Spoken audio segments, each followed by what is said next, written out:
G'day there guys, no one is a match for my incredible debating skills in my head in the shower. It's Markee and welcome back to another episode of r/AmiTheA. Now if you love today's content, I want you to sit back, relax, chuck a like on the video and tell me what you think of it down in the comments. Posted by user ThrowRA2452T5. Titled, Am I the a-hole for not taking my daughter's anxiety seriously? I, 46 male, have a daughter, 19 female, who has anxiety. She was fine both socially and mentally before, but around age 12 to 13, something happened to her. I'm guessing that it's her starting high school that made her start having it, because she would skip class constantly and fake being sick all the time. This made her social life crumble and me and her argue all the time. She currently still lives with us, doesn't have any friends or a job. She mostly spends time on the computer. She gets panic attacks from needing to do things like make a phone call or answer the door. Most of this anxiety seems to come from her not wanting to grow up or being scared of the world. I was first sympathetic, but it's gotten to the point where she's a freeloader who doesn't try to do anything. I don't hate her, but I wish she'd move out so me and my wife could have some time where we don't focus all of our time and attention on her anymore, but on each other. Yesterday, she went to a job interview, and she was understandably nervous. I was too when I got my first job, and I tried to make her know she can do it. I was really happy she decided to try and become independent, and hoped this would lead to a chain of events making us free from her. It went great. Until she called crying and said she apparently was too scared to continue the interview and ran away when she said to the interviewer she just needed to go to the bathroom. This was the last straw for me. I yelled at her, saying it's time to grow up and she can't let her fears control her, and she has to get a job or I'm kicking her out of the house. I was tired of letting her rule the household just because her mind was a little screwed up. She got really upset when she came home and wouldn't talk to me. My wife, who coddles her quite a lot, got really mad at me, saying to me that she needs time. Am I the a-hole? I mean, she's 19 right now. There is time to go, OP, and the world isn't in a great place currently. I don't think you can blame someone with anxiety for having it become so much worse in these times, and, not getting better because you are not supporting them. I get that you feel like there is a line where she should be better, but I feel like you also don't understand mental illness quite enough, and you're coming from a place of huge ignorance. If the situation isn't suiting you, maybe it's time for you to leave and to work on yourself some more, because it's obvious that your daughter does need help. I think that you are the a-hole in this situation. You sound like an awful parent who doesn't love their kid, and you're seriously hoping that Reddit will validate and say anything other than you're the a-hole? First of all, you clearly have no idea what caused your daughter to switch from outgoing to an anxiety-crippled person at age 12 to 13. You automatically dismiss it as something petty, like starting school, but it could have been triggered by something serious, such as sexual assault or severe bullying. Rather than get to the bottom of it and being supportive, you have dismissed her throughout her teenage years as being a pathetic inconvenience and a freeloader. No wonder she hasn't confided in you or gotten any better. Secondly, you have clearly done no research on anxiety and depression or looked up the symptoms. These mental health issues can cause actual physical symptoms which are scary and difficult to cope with, such as palpitations, a tight feeling in the chest of not being able to breathe, panic attacks, nausea, stress, headaches, profuse perspiration, exhaustion. Yet, rather than trying to understand what she's going through by researching it or providing your daughter with a safe space, you berate her, call her lazy, and threaten to kick her out. Third, it would seem that because you dismiss everything that she's going through, that you haven't bothered to get your daughter help. Therapy and counseling can help with the underlying issues that have caused your daughter to withdraw and feel this way, and can also teach coping mechanisms so that she can gradually get better at coping with her symptoms. A lot of people with her condition also take medication.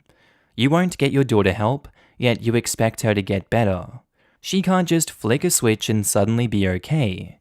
If she had broken her back in a car accident, would you expect her to suddenly start walking tomorrow and berate her if she couldn't? Or would you understand that she needs months of physical therapy and assistance? Recovering from any type of illness, mental or physical, requires treatment and support. Lastly, 19 is a very young age at which to withdraw support from your kid. In case you hadn't noticed, the world sucks and has done for young people for a number of years. Rental prices, lower wage for under 21s, and the high cost of living screw young people big time. And that was even before the pandemic. And so most young people continue to live at home until some point between 25 to 30. The economy in most countries is collapsing because of the pandemic, and unemployment is high, yet you expect your daughter to do what a lot of people can't and get a job, whilst also battling a mental health issue. I just can't get over how many ways you're the a-hole. If you don't love her or can't bring yourself to act like you do, maybe you would be doing her a favor by cutting her off. Yeah, don't exactly see how OP could possibly see themselves as in the right in this situation. Everything they wrote just shows how much he doesn't care about his daughter's well-being. You're the a-hole. Posted by user AmiTheA boob padding. Titled, Am I the a-hole for asking my date why her boobs got smaller? I am, or I guess I was, dating this girl, Amanda. We went on a couple dates together, and we decided to have sex today. So we went to my place, and after she tidied up, her boobs got noticeably smaller. I just asked her because I thought she was padding. It's not like her bra was padded because she was still wearing it. It turns out she used a prosthetic breast because she had a mastectomy after surviving breast cancer. The thing is, I never knew any of this. She never told me, and safe to say we didn't have sex that night, and she called me an a-hole for pointing her out on her lie. I seriously don't know why I'm the a-hole. Some of my female friends also said I was being an a-hole because I shouldn't ever say that to a woman. They compared it to my dick, which makes no sense. You can't see dick cleavage. So, am I the a-hole? I don't know, OP, if you wear some nice sweatpants, some gym pants, maybe you can see a little bit of dick cleavage. Just saying. But it's definitely a sensitive issue for her. I don't know why you would say that. I guess in the heat of the moment, your monkey brain turned on and you're just like, hey, look at that. I wasn't expecting this. It's not okay to say. It's just not alright, OP. You're an a-hole for doing what you did. I'm not surprised she broke up with you. I hope you take this as a lesson to not point out people's flaws in front of them, especially something as serious as this. She's lucky to have survived breast cancer. A lot of people don't, and you should feel bad for doing what you did, OP. You're the a-hole. You're the a-hole. You say that you called her out on her lie of using prosthetic breasts, but one wouldn't say that someone using a realistic prosthetic leg was lying about having a real leg. You didn't know, and it's okay that you didn't know. But asking her, why did your chest get smaller, when she's partially or fully naked and vulnerable, really is a dick move. A good general rule is that you should never assume that something that appears cosmetic is purely cosmetic, and you should afford those things the same respect and grace you would give to someone with a condition that impacts their life. Even if she was padding and stuffing, how is it a lie? Push-up bras aren't lies, makeup isn't lies, waist supports are not lies. Changing your appearance is not lying, it's just taking agency over what you want to look like. You're the a-hole. You can't see dick cleavage. The point is that you just point-blank asking her why her boobs got smaller was rude. Just like someone seeing your small penis and saying, why is your penis small, would be rude. It doesn't matter that her boobs changed sizes. It's not a big deal. It's not something you need to address up front. That's just so childish and rude. I'm sure it was weird seeing her with noticeably smaller boobs, but bro, you gotta keep it to yourself. You were probably gonna get laid and then messed it up because you have no class or tact. People don't have to disclose these things like that to people they barely know. You're wording it like her not telling you she had cancer was some betrayal to you, like lying about an STD or being a Nazi. People don't have to talk to people about their traumatic health issues with the person they've gone on a couple of dates with. How would you feel if you had to have a piece of your body chopped off, and then you wore something to help make you feel normal afterwards, and some jerk called you out on it like you were a lying fraud or something? Evaluate yourself, man. You sound insanely petty, and I hope this poor girl has the wits to stay away. Sir, whilst I understand your disappointment, I also hope you do see the irony of your behavior as well. You think she lied about her boob size even though she has not explicitly lied to you about the actual size. I'm assuming both of you haven't had a discussion prior to that night. But why isn't it also then that you lied to her about your expectations, that you require that the woman that you date to have a certain boob size? Yet she didn't discuss her actual boob size, but neither did you reveal your expectations as well. Would your lack of discussion then constitute as lying? You're the a-hole because she's not obliged to tell you her medical history. That isn't lying. You can't force cancer survivors to show their scars to the world when they aren't ready for it. Not the a-hole. I seriously don't understand the people saying otherwise. You're on a date with the possibility of having sex, potential partner goes into a different room and comes back with a significant and immediately noticeable physical change with no previous explanation of why that change would be happening. That could absolutely be a red flag that this person isn't who you think they are. It's perfectly fudging reasonable to ask about it. I get it if she was a little embarrassed, but she can't be mad about him asking when she has never warned him before. Had OP asked just out of surprise and curiosity, then it'd be a no a-holes here situation. What makes OP the a-hole is that she explained, and it sounds like he went on about it. And when typing it up here, he calls it a lie. This sounds a lot like men who think women who wear makeup are lying. You're the a-hole.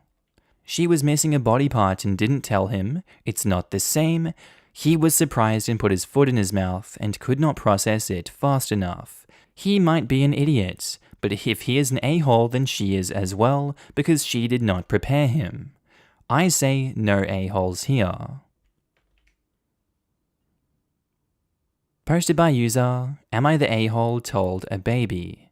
Titled, Am I the a-hole for explaining my pregnancy to my friend's child? I'm pregnant, and it's a source of fascination for one of my very close friend's daughter. She's constantly asking me about it, and is thrilled to touch my belly and see the baby growing. Apparently, she's been asking tons of questions about it, and my friend told her daughter some age-appropriate version of what's going on.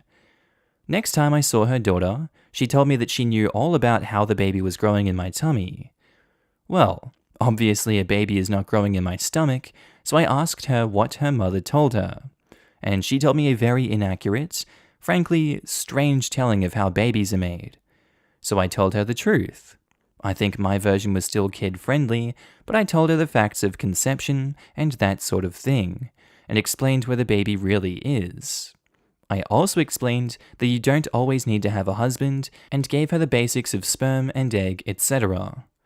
Yeah, so, excited about her newfound knowledge, she told her mother everything that I told her, and now my friend is furious with me, and isn't speaking with me for undermining her parenting, and introducing her daughter to concepts she's not ready to fully explain. I still think if my friend is going to be using me as a teaching moment, she should at least teach her daughter what's right. I also, personally, don't believe in lying to kids, and given how sexual education is lacking in my country, I think it's important to start the conversation young, do away with misinformation, and make sex less mysterious so that open communication can be had. Am I the a-hole? Yes, it's not your kid, it's not your turn to parent this kid. You had no right to be undermining her parenting like that genuinely. Your reasoning for thinking that you can educate this kid just because sexual education is lacking in your country and you don't believe in lying to kids, it doesn't hold water like you think it does. You're just going to destroy friendships and people are going to give you the side eye for this. It's socially unacceptable behavior. You should know that it's socially unacceptable behavior, and it's genuinely doing no one any favors. You may continue to tell yourself that you're doing the God's work all you want, but you're really just disadvantaging everyone. It's not doing anyone any good while she's still this young, and you're the a-hole. When the girl was telling you what Mummy said, that should have been a pretty clear indicator to you about how your friend wanted to address these intimate conversations with her child. It doesn't matter whether or not you disagree with the approach, it was not your place to approach this. I agree with you that it's important to be honest with kids, but there's also such a thing as age-appropriate readiness. You don't give her daughter's age, but it sounds like she's pretty young. Giving honest details is not a call you get to make. Yep, I'm a kindergarten teacher.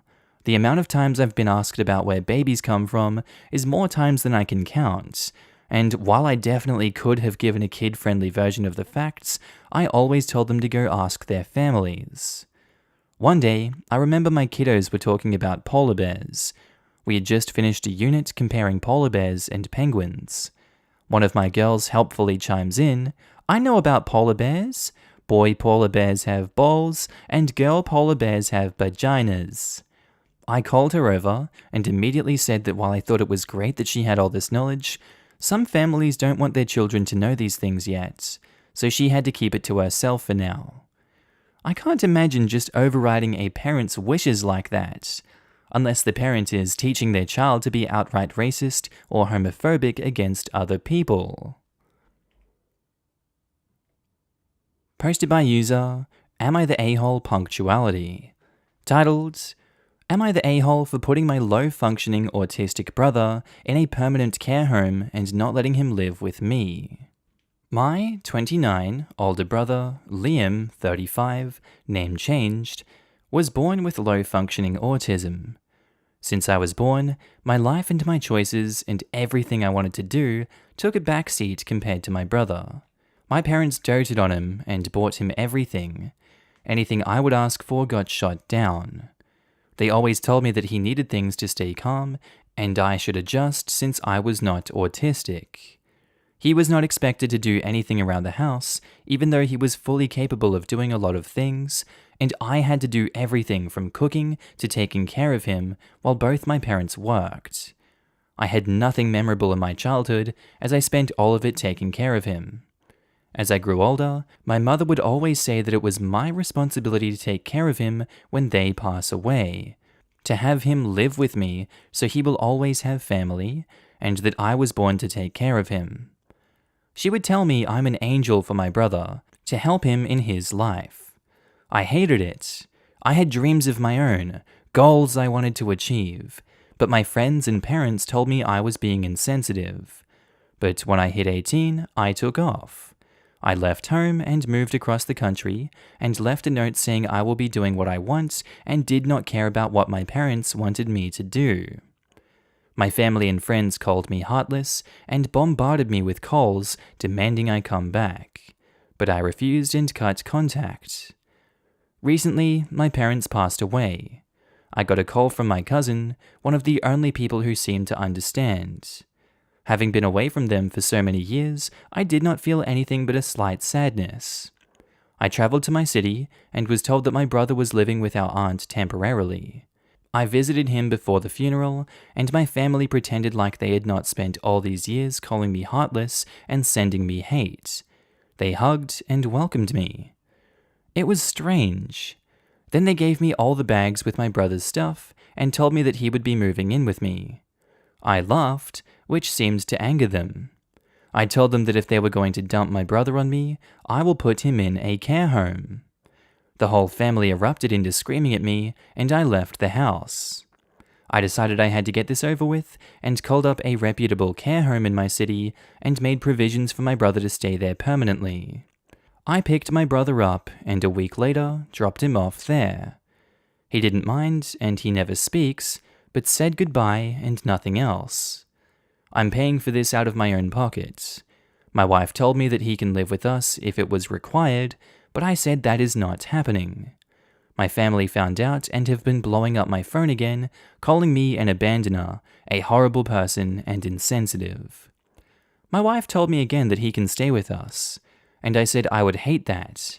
I spent 18 years of my life being not a child, but a caretaker for my brother. She understood, but my family hates me. Even my cousin said I have made the wrong decision. I feel more guilty than I ever have, so I'm asking, am I the a-hole? Edit, I apologize for using the phrase low functioning. Based on some of the comments here, I've learnt it is derogatory. In my country, it is just a term that shows how capable they are of individual living and did not have any negative connotations. Thank you for educating me. I'm with OP on this one. I think, he's done his 18 years. The parents made it clear that he was not a son, he was born to be a caretaker. And, maybe we can give them a pass if they never did that, they just subtly hinted it. But the parents made their intentions known that the brother was nothing but a caretaker to them, and he was going to be passed off once they died. That is so incredibly heartless from the parents to do that to him, and then to not make any other arrangements for their autistic son had this plan not come through. They just put all their cards on one table, probably blew all their money, and then were like, yep, alright, you're on your own now, kid, good luck. They didn't care about either of their sons. If you think about it, they did not care about either of those children. That is so heartless for those parents. And the rest of the family, of course they're going to be hypocritical. They don't want to look after that son either. Why should they? When they can just attack the one son who's done it all their life, why should they expect him to do any differently? Because, being a hypocrite is just all the rage these days. God hate a man that wants to live his own life, free from being a caretaker for someone. After spending 18 years with them, we can't have that. Everyone, dogpile him now. He's going to take responsibility so that we don't have to. I don't blame OP for any of the stuff they've done. It kind of broke my heart seeing that he just said goodbye and he's in the home, but it's the best option for that boy. He is wanted in that care home. He's not wanted with family, he's not wanted with OP. So, rock in a hard place, this is the best choice. OP had to make it and OP did it, and I commend them for it. Not the a-hole. You aren't born to be their caretaker. If your family is getting so upset over it, why aren't they stepping up and offering, since it must be so easy to take care for them if they are willing to try and force it on you? Edit, it was likely they were born with intent to be. My wording was bad for this comment. I'm also meant they shouldn't have been born with intent for them just to be the caretaker. OP's family is upset because they don't want to be inconvenienced by the burden of being a caregiver. I suspect they're embarrassed at themselves for not wanting to care for him, and it's coming out as anger towards OP, not the a-hole. Not the a-hole. If your family really cared about your brother and not about appearances, then one of them would have taken him in. You're in no way qualified to take care of a low-functioning autistic adult. You have no credentials, no studies based in specified medical healthcare, I assume, nor do you have the free time. Again, I assume you're not a billionaire with nothing but time and money on your hands. You haven't seen him for over a decade. It's unreasonable, unfair, and wrong for them to assume that someone who hadn't seen him for an entire decade would just up and become a bona fide professional caretaker. Your parents were garbage, I'm sorry to say. How on earth could your mother literally just tell you while you were a child that you were born to become your older brother's caretaker? Like, Jesus. Looking at all of this makes me feel like you might be the only one who's looking at your brother as an actual person. You are paying for professional care at a reputable place that can actually meet your brother's needs. Does your family not understand that your brother is a whole-ass person? Taking care of a whole other human being with low-functioning autism is different from taking care of a dog with special conditions. It really sounds like your family just wants to look good. I can't believe they packed everything and had all his bags ready to just get rid of your brother before the funeral even happened. That's heartless. How could they bag him up like a hamster that they're trying to pass off to someone else? I think that as long as you check up on him every now and then, make sure that the care home isn't abusing him or slacking on taking care of him, then it's all good.